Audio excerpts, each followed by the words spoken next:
Because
you guys all went to that ridiculous, whatever the heck it was. And Catherine takes yoga from me, and she sings in the choir. So I've got to see. And so what's with all the dogs? We're down to one right now. Oh, the one that lives there all the time? Yes.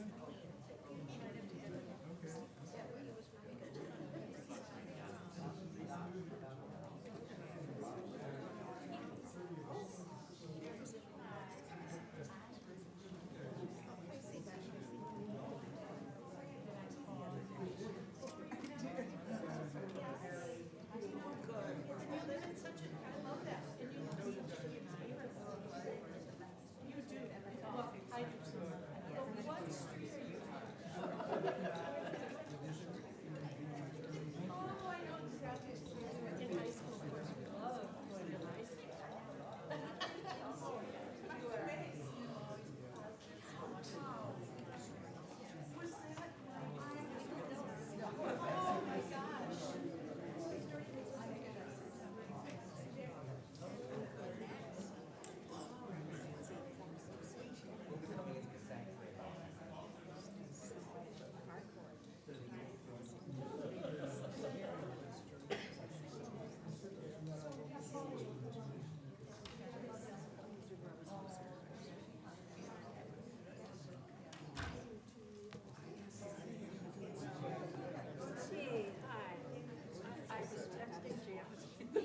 baking. No, Oh, yeah. You look wonderful. Everything good?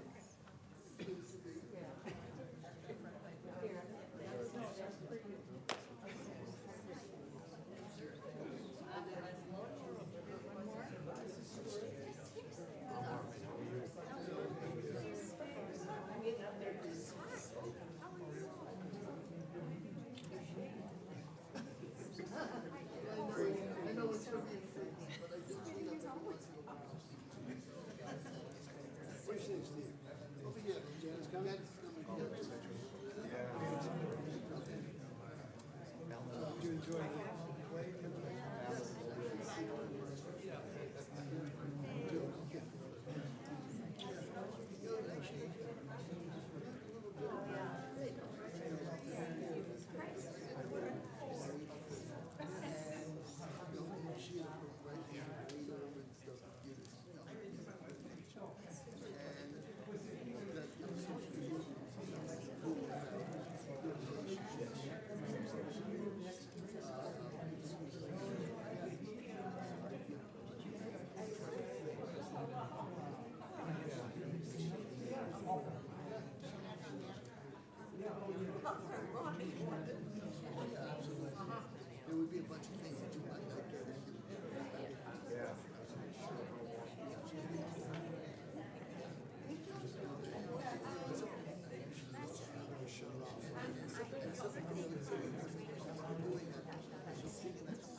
Thank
Good morning, everyone. We are about to begin, as you see.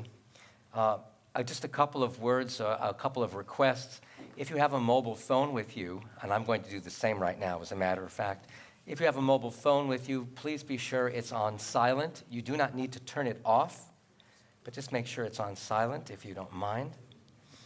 And also, please be sensitive to people around you who might be wearing a mask or who might be sensitive about distance at these days of the evolving pandemic. So please be careful with and for one another. You all may be seated.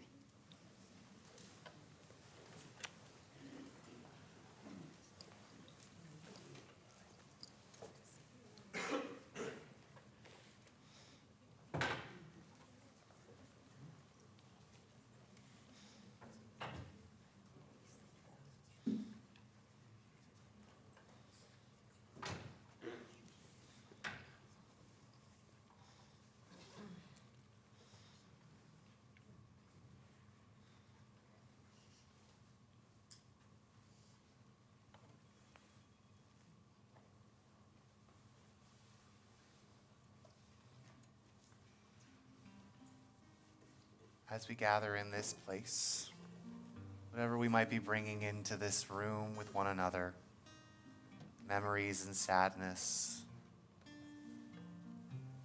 in this gathering moment, a song for ascending, for those who ascend, and for those who raise each other up.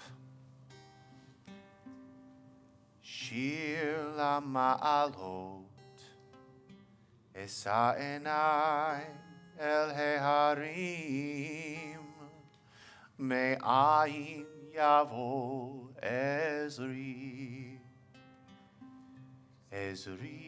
me'im Adonai ose shamayim va'aretz alitein lamot raglecha Al yanum shomrecha, ine lo yanum velo ishan, shomer Yisrael. Adonai shomrecha, Adonai tzilcha, al yad yeminecha, yomam hashemesh lo yakeka, ve'yareach ba'layla. Adonai yishmorcha mikora, yishmor et nafshecha, Adonai yishmor tzetcha uvoecha,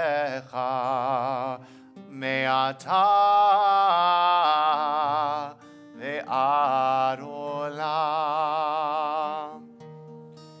Me'ata ve'ad olam.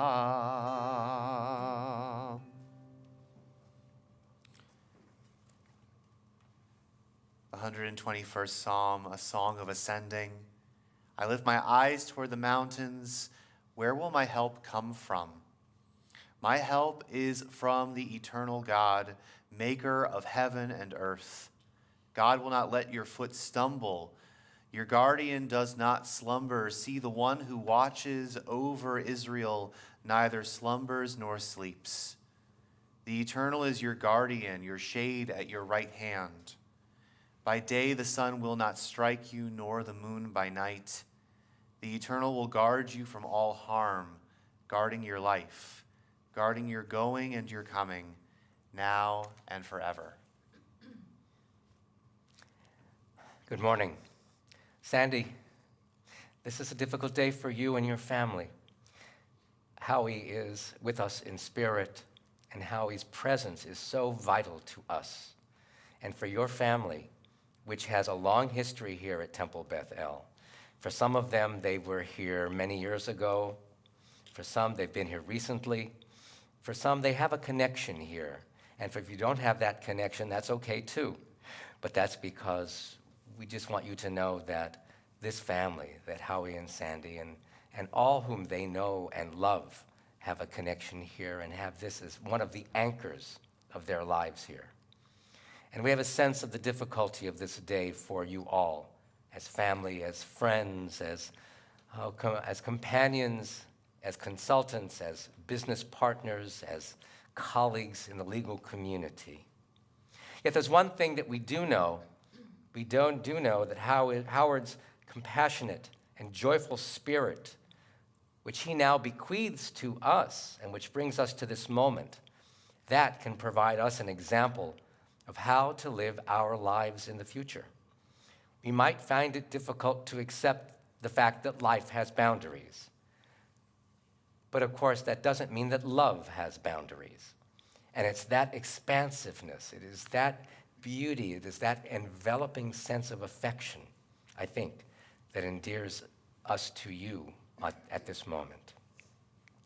Along with this broad embrace of family and friends, it was Howard's positive and upbeat attitude toward life that also inspires us to imitate him and pursue his goals. In remembering Howard, we recall his delight in life, his integrity, his optimism, his vast curiosity, and the love that he shared with his family and with his friends. The spirit that he implants in us and in our hearts will continue to preserve us, even in our sadness. For Howard's love that united us in life and which death cannot sever. For his companionship that we shared along life's path and which continues through the tenderness of memory.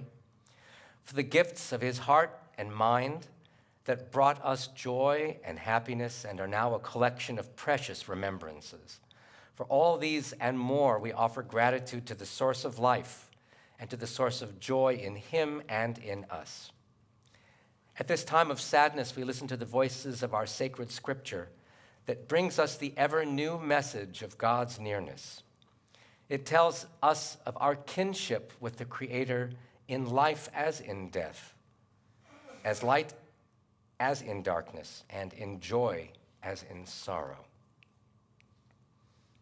First, the words of Psalm 15.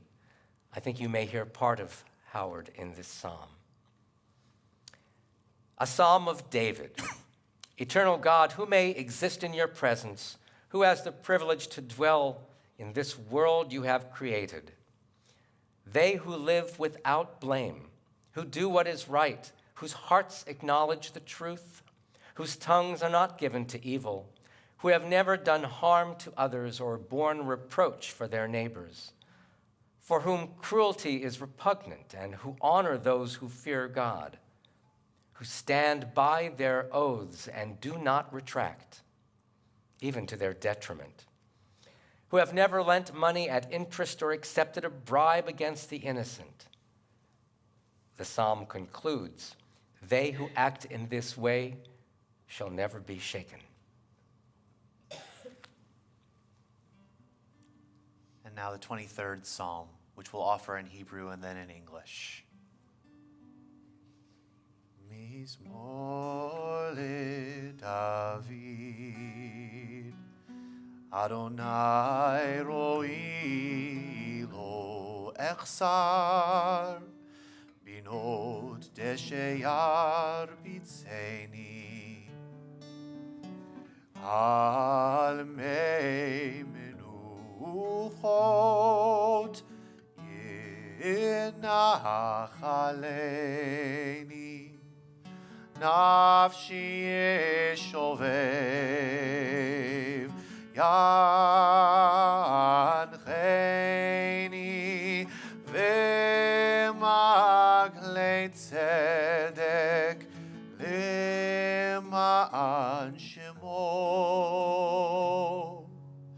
gam ki elech b'geitz al mavet lo irhara ki ata imati, shivtecha umishantecha hema yenachamuni, taroch lefanai shulchan neged sorerai, Shantav Hashemen Roshi, Kosi Revaya, Ach Tov Chesed Yirdefuni, Kol Yimei Chayai, Vishavti Beveit Adonai,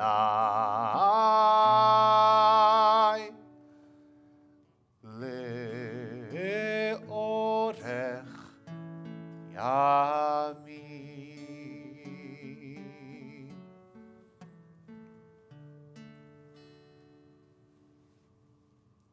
With God as my shepherd, I feel I lack nothing.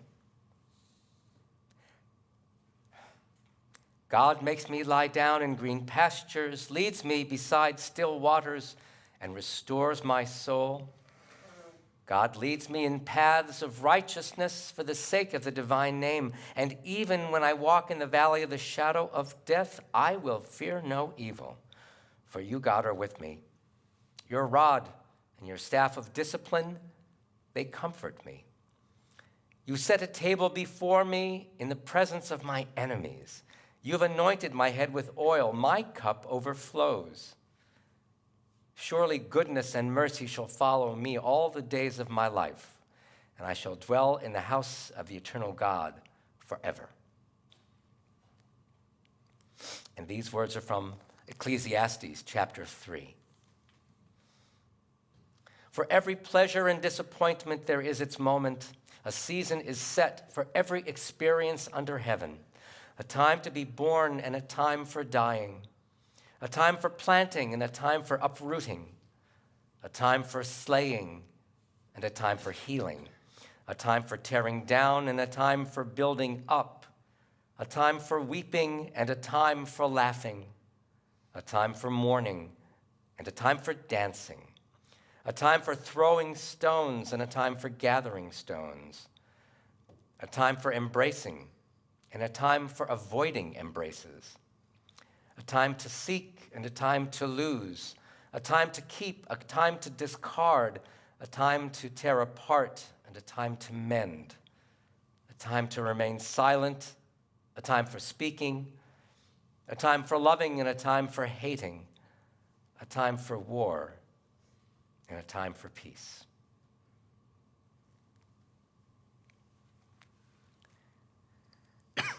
These occasions when we gather with one another here to hear words of Scripture and hear words of other artistic importance, we also want to hear words from the soul. So in a few moments, you're going to hear words from me as one of Howard's rabbis, from his family as well, because we want to learn how Howard influenced our lives. And you know that by the way that we relate to you, these things. And also just to let folks know that when we have our meal of condolence later on today after we go to the cemetery and perform the rituals of the burial, that we'll have another opportunity here to share stories as well. We'll meet in the other room and have a microphone, and we encourage people to share stories then too. And part of that, and that's so important because you all, that is not speaking to Howard's family necessarily at this moment, but you all may have stories to tell them that they haven't heard yet, they don't know. And it's very important for you to share with them. They want to hear. You also have to be sure to let them eat first, because that's really important. So don't forget that.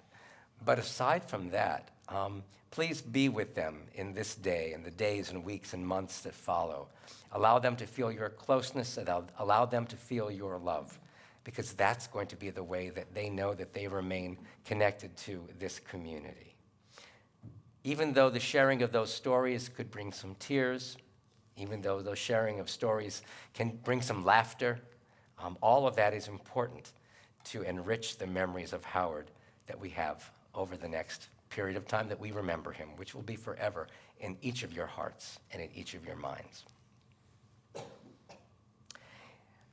In the Torah portion we read this week, which is called Trumah, the Torah describes the fabrication of the so-called Ark of the Covenant. Now, for those of you familiar with some of the movies, I'm not sure if Hollywood got it right. But the Torah says that Moses was to overlay it inside and out with pure gold. And the rabbis of our tradition remark that, like the ark, people of true quality are made with such precious materials from the outside and from within. And that's why I think of Howard on this day and his connection to this Torah portion that we read.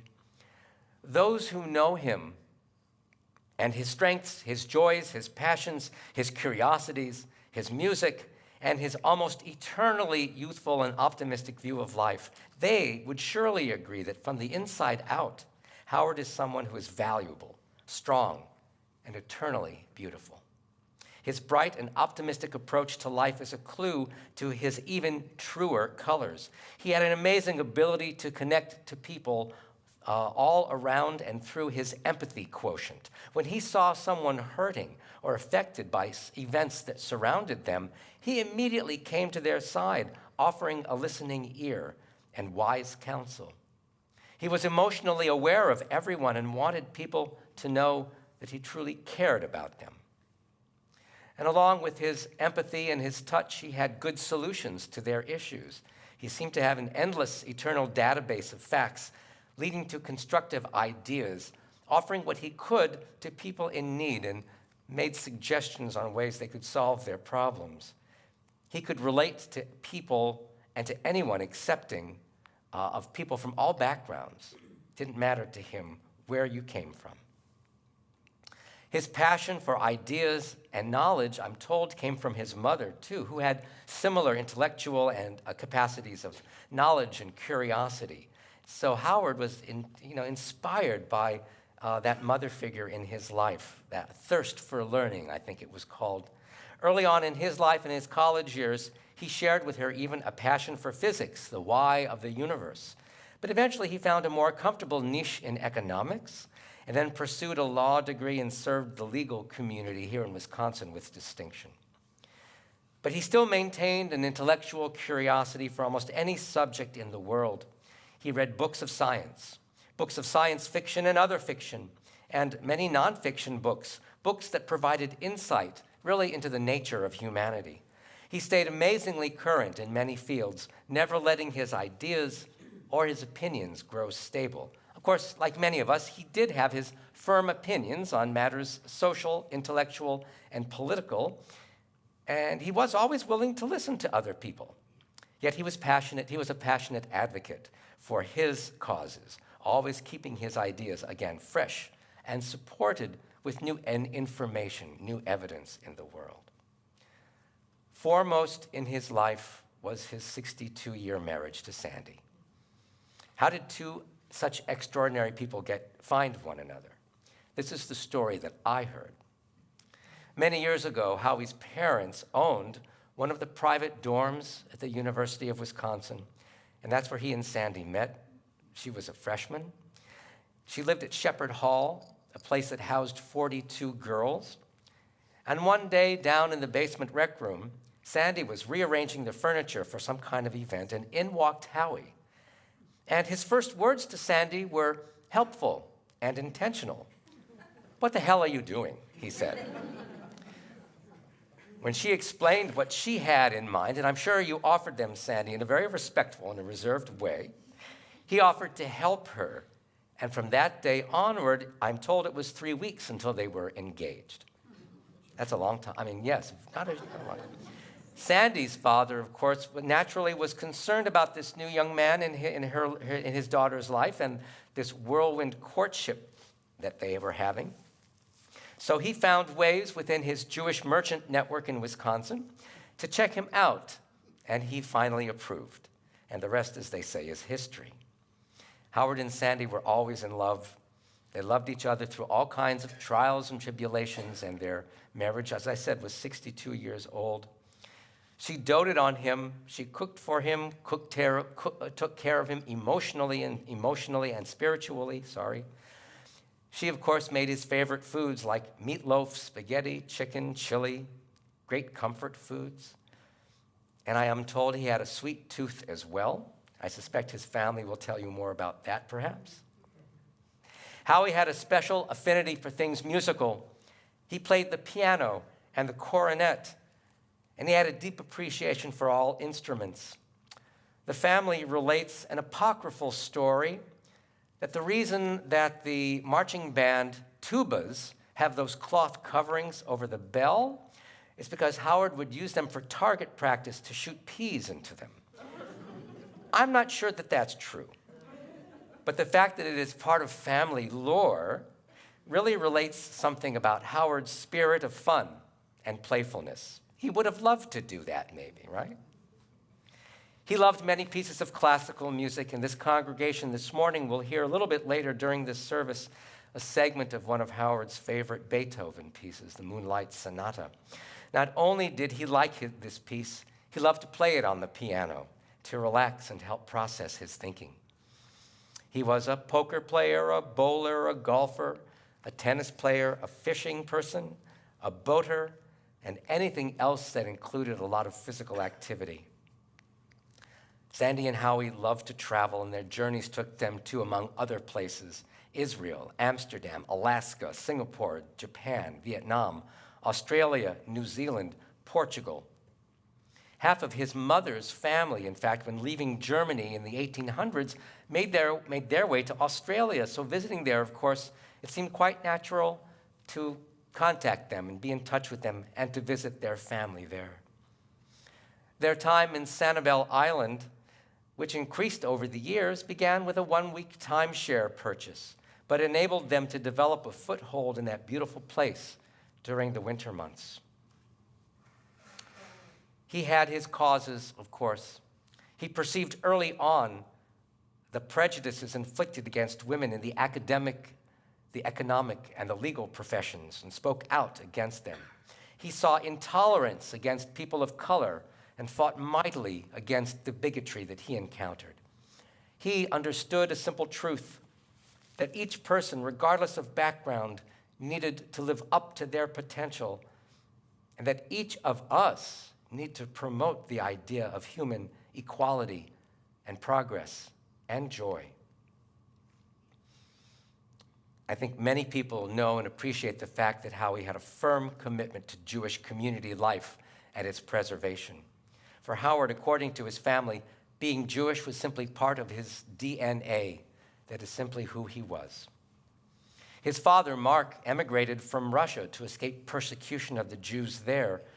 Sadly, none of his other relatives did leave Russia at all. But I'm told, too, that Howard's aunt, on the other hand, joined the partisans and helped blow up a train to fight for the cause during the Russian Revolution. So even early on, there were those influences on Howard to struggle mightily for important causes. In his own way, Howie was a devoted Reform Jew who went to religious school here at Temple Beth El even before this building was built, even before we had such an advanced religious school program. Rabbi Swarsensky, our Temple's founding rabbi, taught Howie all the classes from the religious school in those years. And as Howie told interviewer Susan Ottman a few years ago, he remembered his not being such a good student. He even had to have private tutoring lessons with the rabbi because of that, perhaps. But Howie remembered fondly and in great detail, for example, the laying of the cornerstone of this building, which you can see as you exit our building just outside the front doors to your right. If you make a reverse turn, you'll see it. He was directly involved in preserving that occasion on this new medium called audio tape back in those days. But he truly loved to be around Jews, even though he learned early on that we remained the object of discrimination and prejudice. But that learning supplemented his own appreciation for the need of reducing tolerance for all persecuted peoples, for which he advocated his entire life. His local achievements in Jewish communal life including service here on Temple Beth El's Board of Trustees, as well as the Madison Jewish Community Council, which is today the Jewish Federation of Madison, and also the Gan HaYeled preschool, where I'm told all his kids went. And when Howie and Sandy retired and moved part of the time down to Sarasota, he became involved in congregational work there, continuing to support Jewish life and progress. We know that Howie laughed easily and completely, knowing innately that when influencing another's intellect, one must also touch their soul. He had a warm, open, and disarming approach in meeting new people. Seeing humor in so many parts of life, willing to bring forth in a human and approachable way the logic and the absurdities of life, and expressing an openness to all people, I think these were the ways that he brought more of us into his sacred sphere of influence. This was how he positively affected people all around him. Howard's family is about to tell us more, but know that he teaches us important life lessons. He wants us always to better ourselves and to improve the lives of others through empathy and understanding, through the work of advocacy, and through always reaching for that next level of achievement rather than resting on the basis of past accomplishments. He took away lessons from the Passover story every year, and that lesson being that every year there are new battles to be won, new enemies of goodness that need to be confronted, and that each one of us needs to be involved in making the world a better place.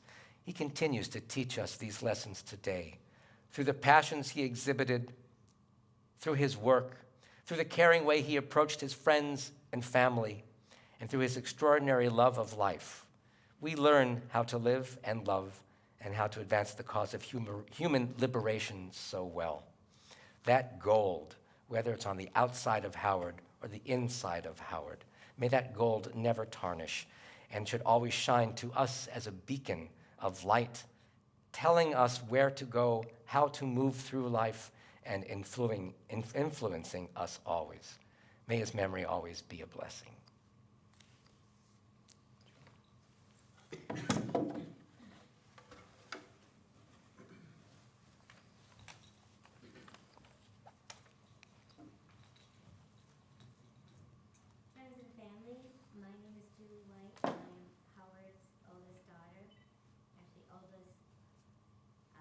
Everything. We all get a dash between the day we are born and the day we die, and my father really enjoyed that dash. On July 4th, 1937, the stars, or maybe the fireworks, aligned, and a little man with a big personality was born. He wasn't tall in stature, but his presence was large, and for that he will always be remembered. My dad's father, Mark Goldberg, was a first-generation immigrant from a little shtetl called Kapulia in Minsk, Belarus. That's a handful. And his mother, Beatrice, B, or Babs, Reichenberg Goldberg, you may remember her, was from a slightly larger shtetl called Omaha. When my dad was a boy growing up in Shorewood Hills, times were different than today. A child could be full of wonder and mischief and still turn out okay. I think they used to call that full of the Dickens. Well, my dad was that. The first rumored run-in with the Shorewood Hills police happened at the tender age of 7 or 8. Mischief struck as he viewed the Christmas display. There was a beautiful blue Christmas tree next to a Rudolph with a shiny red nose. By the time my dad was done, that blue tree was mixed with one lone red bulb, and yes, Rudolph had a blue nose. Let me just say his career in mischief was long and healthy. I'm sure many of you have stories, and I'd love to hear them, but he was much more than that. He was authentic, and he was funny. He had nicknames for a lot of us. Mine was Buglet, as in littler than a bug. Some people still call me that today. Thank you, Dad. My dad was creative in so many ways. Musically, the way he solved problems, which came in handy in his career as an attorney. And he had creative teaching methods as well. When you have 3 kids, you have to get creative. He had an invisible friend named Groupie who lived in the dining room light, who used to come out every time something happened, especially if my mom wanted to know who did it, who was to blame. None of us actually. Groupie did it. So when it came to multiplication tables, I have strong memories of marching around the living room on our red raya rug while he played his trumpet. 7 times 7 is 49. For some reason, to this day, I have to sing my multiplication tables because I can't even do multiplication without thinking of him playing the trumpet while I do it. In his later years, his creativity extended to photography and digital art.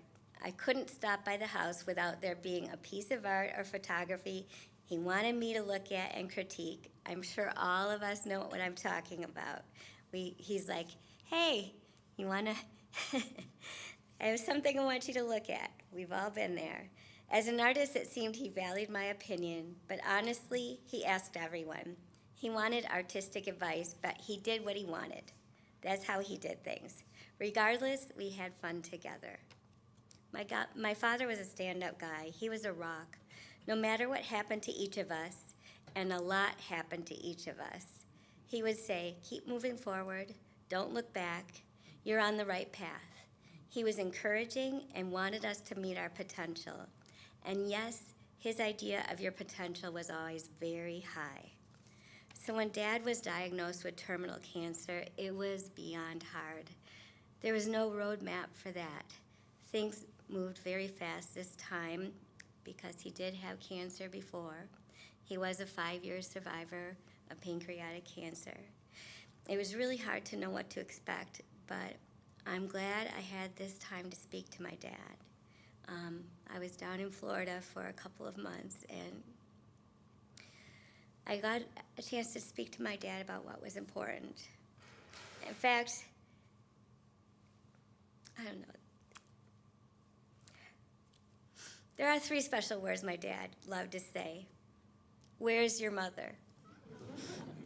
All kidding aside, he and Mom have had a beautiful and special partnership for the last 62 years. They've been a team that has included their entire extended family and friends, and a love like that is rare. Living isn't measured in years, it's measured in moments. The ones we treasure all the more because they are fleeting, and in the end, all we are is the sum of choices and memories we make along the way. Life's measured in meaning, in impact, and in the people whose lives we've touched. I miss you, Dad.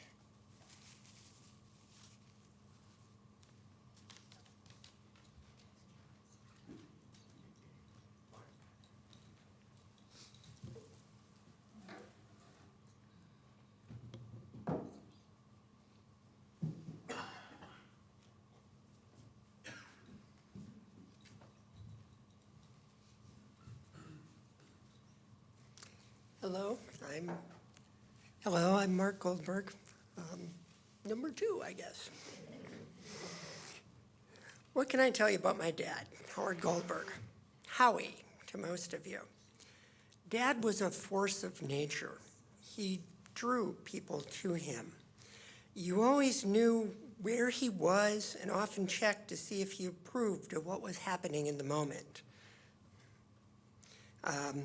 Sorry.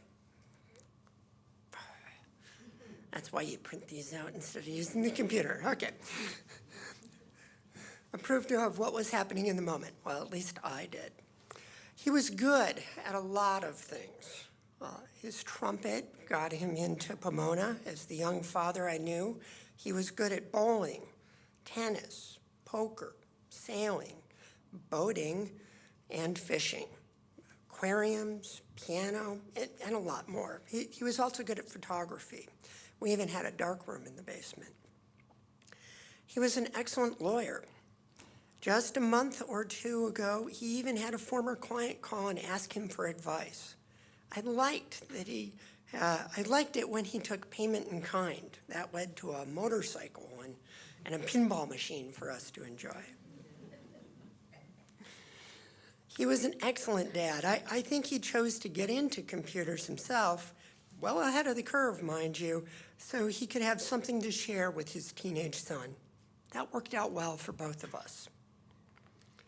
In retirement, he focused more on photography and got really, really good at digital art. Bowling and tennis shifted to golf, and he was playing 18 holes just a couple of months ago. He grew up here in the Madison area. In the hall outside, you can see his picture in one of the early confirmation classes of this temple that his parents helped to found. He had a lot of lifelong friends, which I think speaks volumes about the kind of person he was.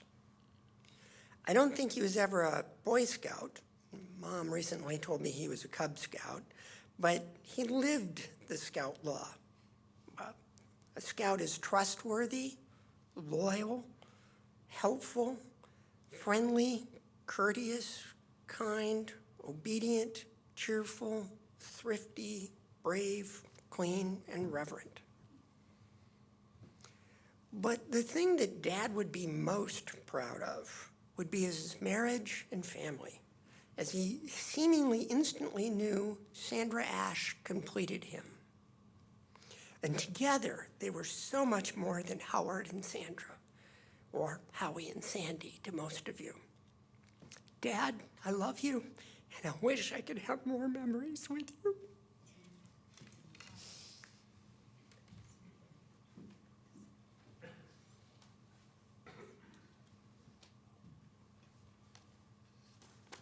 I printed mine out. Hi, thank you all for coming here to celebrate our dad. I'm Deborah. I'm the youngest of his 3 children. He called us his urchins, and I called him Dadums. We were so lucky to have him all in our lives, in all of our lives. Dad went to college originally to study physics, but earned his bachelor's degree in economics instead. Following that, he sold life insurance briefly, but he wanted to know more about the laws surrounding real estate. He thought maybe he could take just a couple of law courses, but soon found out that law school was the best path for him. As you know, he became a well-respected attorney who practiced for over 50 years. In his personal life, as Julie and Mark have already alluded to, and the rabbi, he loved music, photography, golf, boating, traveling, reading, dogs, and most of all, being with his family. He was happiest of all when we gathered together, and especially happy when he became a proud great-grandfather. Since his birthday was on the 4th of July, we always had the whole country putting on a celebration that we got to enjoy. Watching fireworks on the boat was always a highlight. I did learn a lot from my dad on one of our many annual trips to Sanibel Island, Florida. He taught me fractions and percentages in a way that I still use today. He drew the fractions in the sand and helped me solve for the missing variable. Additionally, I attribute my lifelong love of music to him. Growing up, he always had music on, if it wasn't the TV, but it was mainly music. It could be jazz, blues, classical, show tunes, or rock. He also played the trumpet and piano. One year, we went as a family to the Pink Floyd concert at Camp Randall together. Even his mom came, which was pretty funny, seeing our nanny sitting next to people who were smoking pot. He made it clear that life was for enjoying. He had a smile for everyone he met. A fond memory is when we were on family vacation. We were at a restaurant and the bill came. He looked it over and said in a voice loud enough for the entire restaurant to hear, "Who ordered a fried dump?" There was a pregnant pause, and then Mark came to the rescue and said, "Ling!" It was a fried dumpling. We laughed about that so much. I was down in Florida a few weeks ago, and I reminded him of that, and we laughed really hard. Another time during a cruise with the family, I went to the nighttime entertainment, which wasn't so entertaining. He found me towards the back of the auditorium and handed me a giant screw. I mean, it was probably like this big. And he goes, "Ha ha, you're screwed." And then he left. If any of us took ourselves too seriously, he would say, tongue in cheek, literally, "That's a very serious problem."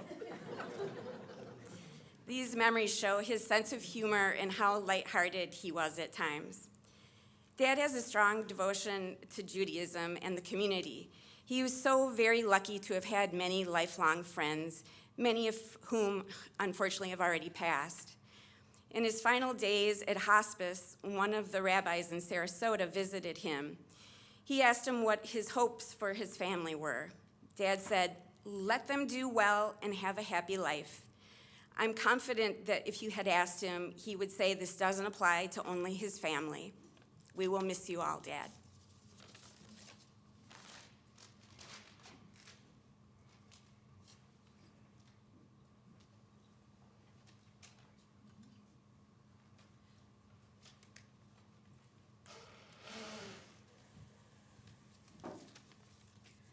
Hello, my name is Laura.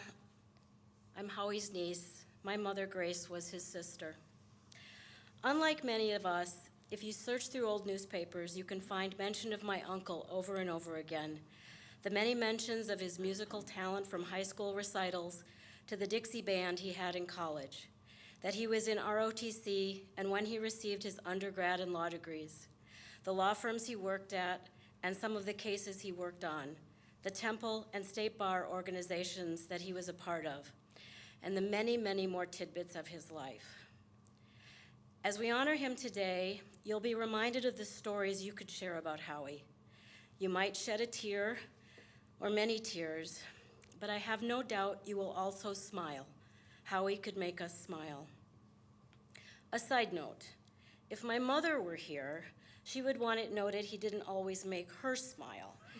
As his older sister, she'd tell you he may have been a cute baby with his blonde, curly hair, but from early on he annoyed her enough to cause her to put him in the front lawn in his high chair with a for sale sign attached. It's fair to say, as it often is with siblings, they brought out the best in each other. Howie had little trouble expressing his feelings, and he'd give visual cues as to what they were. The roll of his eyes, a grimace, pursed lips, and a big happy grin. Expressionless is not an adjective you would use to describe Howie. When I was growing up, he was the person my mother sometimes deferred to when I did something wrong, so I received the eye roll on more than one occasion. But with his facial admonishments and suggestions on how to change my behavior, I knew he loved me. Approving of my actions and my choices was not required for his love. When it really mattered, he was there for me. When it really mattered, he was there for all of us. Howie was the last person standing to have known me my entire life. He handed cigars out to his college friends when I was born, didn't hold it against me that I gave him the mumps, or that one time I let my dog out of the house and it attacked him. He taught me how to drive stick shift, walked me down the aisle, took the first picture of my firstborn, loved the lemon meringue pies I brought to holiday dinners, and my nickname was Nieselton. It's difficult to find the words to say goodbye to someone who has always been there. It's hard to fathom there will be no more hugs, funny faces, or conversations about our ancestors for me to record. There will be no more shared jokes, boat rides, or holidays. No more shushing me if I talk at the wrong time during a Packer game. Yeah, but I won't say there will be no more Howie, as I believe we live on as long as we are remembered, and my uncle is someone who will be long remembered. He made his parents proud, annoyed his only sibling, loved his wife, supported his children, enjoyed his grandsons, smiled big when talking about his great-grandchildren, embraced his friends, and made his niece feel important. Uncleton, I will miss making new memories with you. P.S. My mom loved you.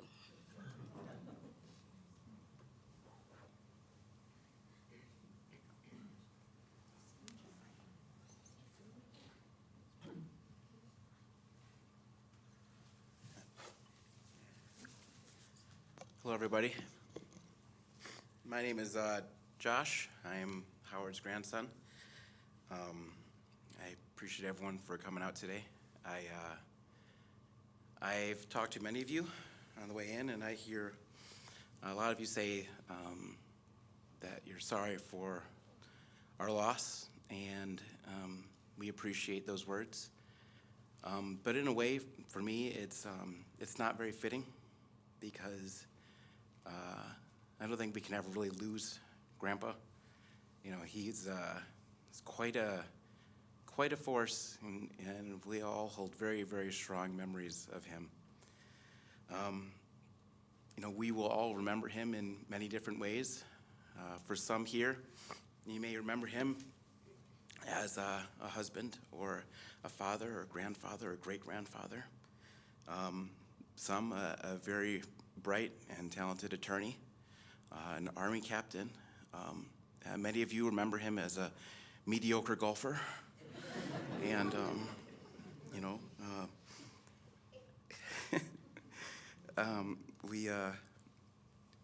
the memories that he's created in all of our minds are very strong, very cemented. And again, I appreciate you all being here. You know, in terms of memories, one of the great memories that I have of him is one day he brought us all as a family over to the house to enjoy this brand new and now extinct medium called DVDs.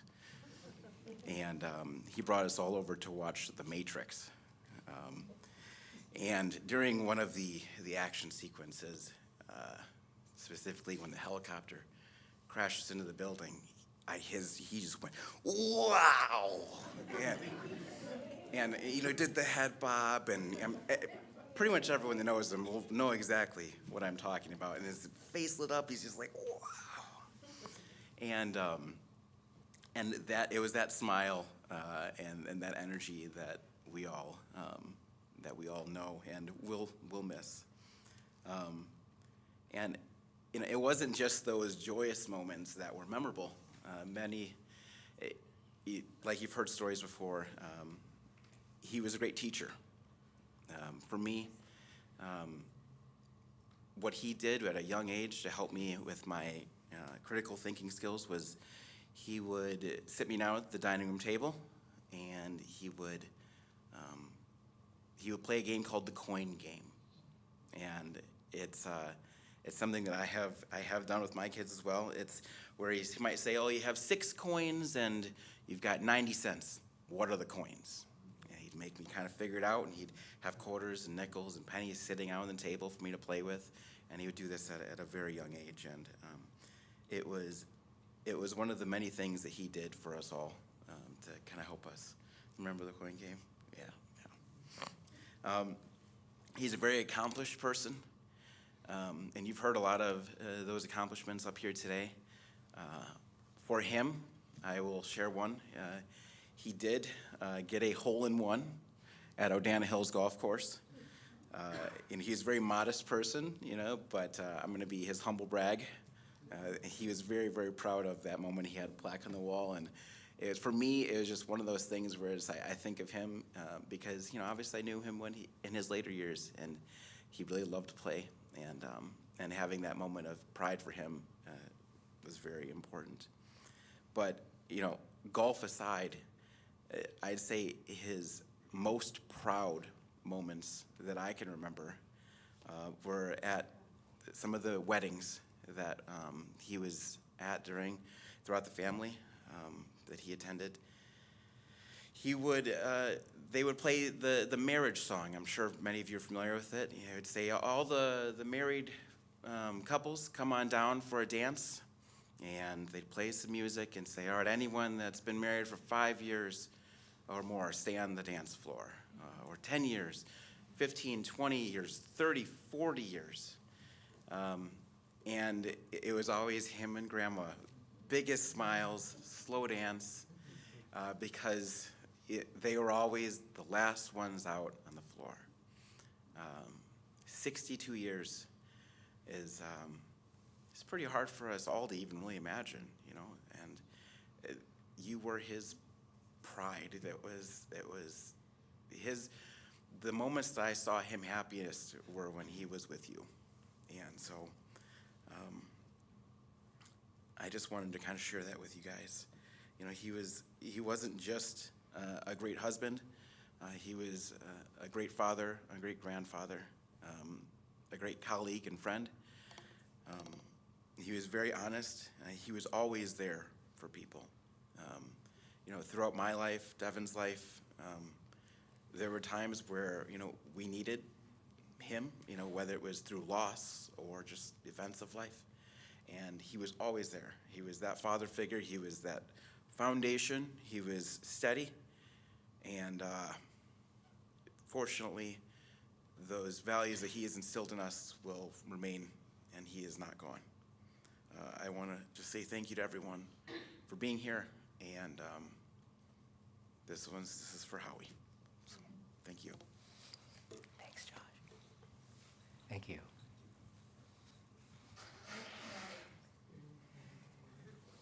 How do you put so much of a person's life into a few moments here on a Tuesday morning? I hope that you, who haven't yet had a chance to come to this bima, have been stimulated by some of this thinking. And I hope that you share later on today with Howie's family some of your remembrances and recollections. We pause for a few moments of silent meditation to continue to find in our mind a couple of those moments that we shared with him to enrich not only our hearts and lives today, but also to the knowledge and the hearts of the family whom you'll speak to later on.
I'll be seeing you in all the old familiar places that this heart of mine embraces all day through. In that small cafe, the park across the way, the the children's carousel, the chestnut trees, the wishing well. I'll be seeing you in every lovely summer's day, in everything that's bright and gay. I'll always think of you that way.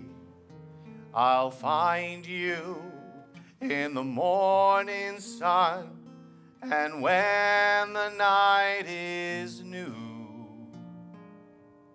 I'll be looking at the moon, but I'll be seeing you.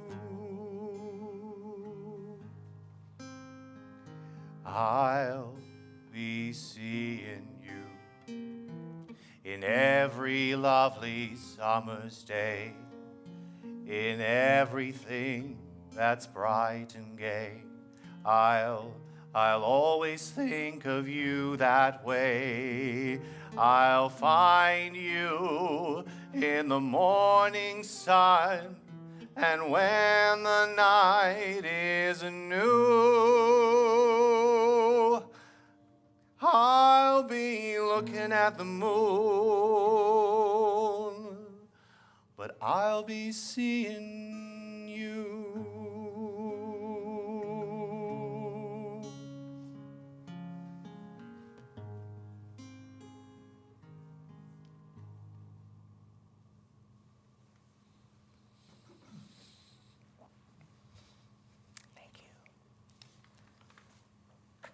Just a few last-minute announcements. We're about to conclude with a few important liturgical things, but following the end of this ceremony, we'll proceed to the cemetery, and Matt from Cress Funeral Services, Matt Cress, in fact, will help us get oriented as soon as our service is concluded. After the burial, we invite you all back here for a meal of condolence. If you wish not to go to the cemetery, you can certainly remain here in the community court and wait for the clergy and the family as we return from, and other friends to return from the cemetery, because we're going to Forest Hill right up the hill here, so it won't be too long. Reminding people that tonight at 7 o'clock there will be a minyan at Howie and Sandy's home at 5507 Mendota in Middleton. So please join the family there for more gathering and sharing of stories. And that's where we are. At the rising of the sun and in its going down, we'll remember him. At the blowing of the wind and in the chill of winter, we'll remember him. At the opening of the buds and in the rebirth of spring, we'll remember him. At the blueness of the skies and the warmth of summer, we'll remember him. At the rustling of the leaves and in the beauty of autumn, we'll remember him. At the beginning of the year and when it ends, we'll remember him. When we are weary and in need of strength, we'll remember him. When we are lost and sick at heart, we'll remember him. When we have decisions that are difficult to make, we will remember him. When we have joys we yearn to share, we will remember him. When we have achievements that are based on his, we will remember him. As long as we live, he too will live, for he is now a part of us as we remember him. We invite the congregation to rise in body or in spirit as we continue with El Malei Rachamim.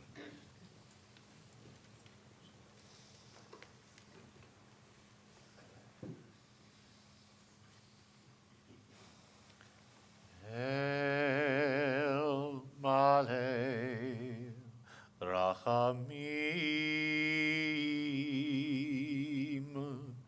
Shochein Bameromim Hamitzei Menucha Nechona Tachat Kanfei HaShekhinah Im Kiroshim Uteorim Kezohar Harakia Mazhirim Et Nishmat Chaim Ben Mordechai שהלך לעולמו. בעל הרחמים יסתירהו בסתר כנפיו לעולמים, ויצרור בצרור החיים את נשמתו. אדוני הוא נחלתו, וינוח בשלום על משכבו, ונאמר Amen. O God, full of compassion, eternal Spirit of the universe, grant perfect rest in your sheltering presence, along with all the righteous and holy ones, to Howard Goldberg, our loved one who has entered eternity. God of mercy, let him find refuge forever in the shadow of your wings, and let his soul be bound up in the bond of everlasting life. God is now his inheritance. May he rest in peace. And we say, Amen.